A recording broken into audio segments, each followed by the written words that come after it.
अच्छा डॉक्टर साहब, हमारा जो नौजवान है वो मायूस है, उसको डेफिनेटली मायूसी से भी निकालना है। उसकी एक जहन साजी जो कि बड़ी ज़रूरी है।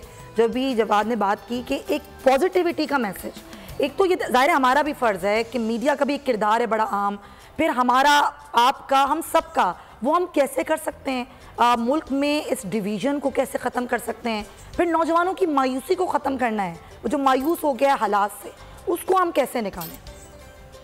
जी बहुत बहुत शुक्रिया। पहले तो तमाम दोस्तों को मुबारक हो 14 अगस्त और यौम आज़ादी।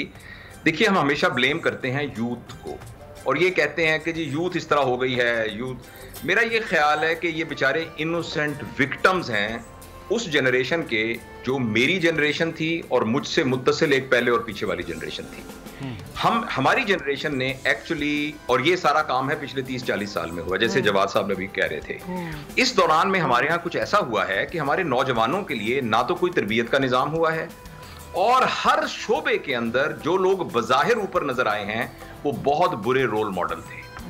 इसलिए इस वक्त पाकिस्तान के अंदर जो बहुत सारी बुरी बातें हुई हैं, उन सब के अलावा हम भूल जाते हैं कि पाकिस्तान में चंद बहुत ही जबरदस्त बातें हैं, और वो जो चंद जबरदस्त बातें हैं उनमें टॉप पर हमारा यूथ है।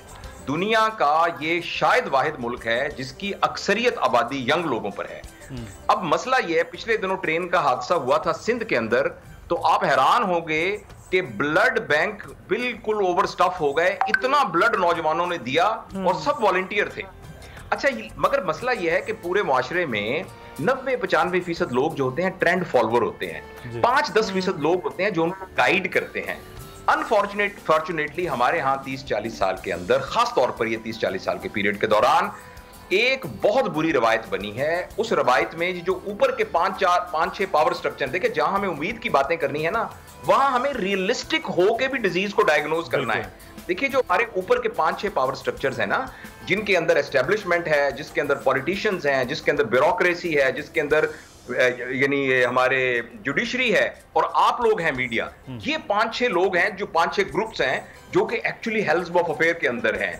इन सब ने बुनियादी तौर पर अपनी इंफरादी तौर पर बहुत अच्छे लोग होंगे इन बीच में, मगर इज्तिमाई तौर पर तमाम पावर स्ट्रक्चर्स ने जाती मफाद को प्रेफरेंस दी है अवामी मफाद के ऊपर, जिसकी वजह से, मैं जरा बात खत्म कर दूं, जिसकी वजह से यह हुआ, आप इन तबकात से ताल्लुक रखने वाले किसी भी शख्स को देखें, वो तो कभी भी नाजुक मोड़ पर नहीं आया, उसके तो हालात कभी खराब नहीं हुए, किसी पॉलिटिशियन के जाती हालात खराब नहीं हुए, किसी एस्टेब्लिशमेंट वाले के जाती हालात खराब नहीं हुए, मीडिया के मालकान, उनके अंदर एंकर्स, उनके तो जाती हालात कभी खराब नहीं हुए, और इसी तरह पॉलिटिशियन, इसी तरह ब्यूरोक्रेट्स।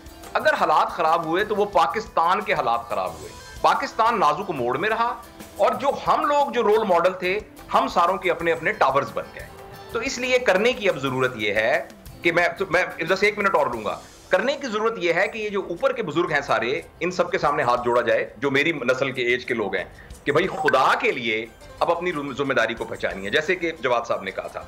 और जो बाकी लोग हैं नीचे वाले, हम अवाम, हमारे जुम्मे यह है कि कम से कम मैं इस बात की गारंटी दूं कि मेरी तरफ से ऐसा कोई काम नहीं होगा जो पाकिस्तान के लिए नुकसानदेह होगा। रात के 12 बजे पूरी सड़क खाली होगी, मैं लाल बत्ती पे रुकूंगा, चाहे जो मर्जी हो जाए। तो इनफरादी तौर पर हर शख्स अपनी रिस्पॉन्सिबिलिटी ले, इन लोगों के लिए दुआ करें, इन लोगों की दुआओं की बहुत जरूरत है, इनको हम इनसे मोहब्बत करते हैं, मगर ये बेचारे ना बहुत दुआओं की इनकी जरूरत है, इनके लिए दुआ की जाए कि अल्लाह ताला इनको वो विजडम दे कि जिसके जरिए ये अपनी अहलियत को इस्तेमाल करके जो कुताहियां हुई हैं इनसे, उनका सद्देबाब करें।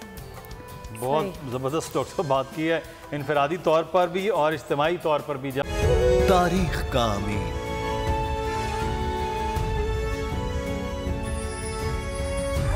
आजादी की अलामत,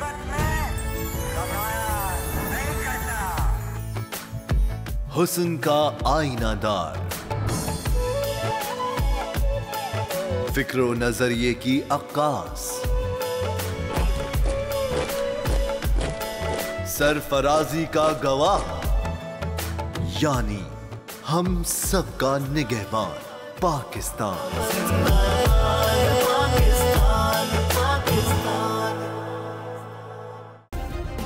सब्सक्राइब करें और बेल दबाएं ताकि कोई खबर रह न जाए।